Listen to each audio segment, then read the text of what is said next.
శ్రీకాకుళం మండల్ బీజీపేట నాగవల్లి river పక్కన, అంటే నాగవల్లి సముద్రంలో ఎక్కడ కలుస్తుంది అక్కడికి రావడం జరిగింది. ఇక్కడ వచ్చిన తర్వాత చూస్తే మన నాగవల్లి నది ఒక లెఫ్ట్ టర్న్ తీసుకొని ఊరు వైపు వెళ్ళినట్టుకి మనకి తెలిసింది. దీనివల్ల స్కోరింగ్ ఆఫ్ ద బీచ్, ఇది బీజీపేట బీచ్ చాలా వరకు జరిగింది గతంలో.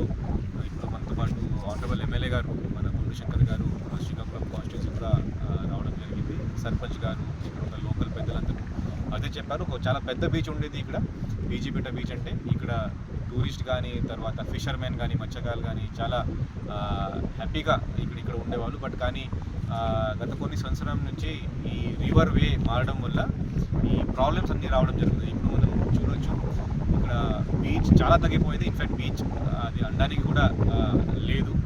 ఇది కాకుండా ఫిషర్మెన్కి కూడా ఇది చాలా ఒక ప్రాబ్లమేటిక్ అనే మారింది. సో దీనికి మనం ఇప్పుడు రీసెంట్గానే national institute for oceanic studies, ఈ ఇన్స్టిట్యూట్కి మనం అంటే నేషనల్ లెవెల్ ఇన్స్టిట్యూట్కి మనం ఒక లెటర్ పంపించాం. నేను కూడా అక్కడ పైన ఫాలోఅప్ చేస్తాను.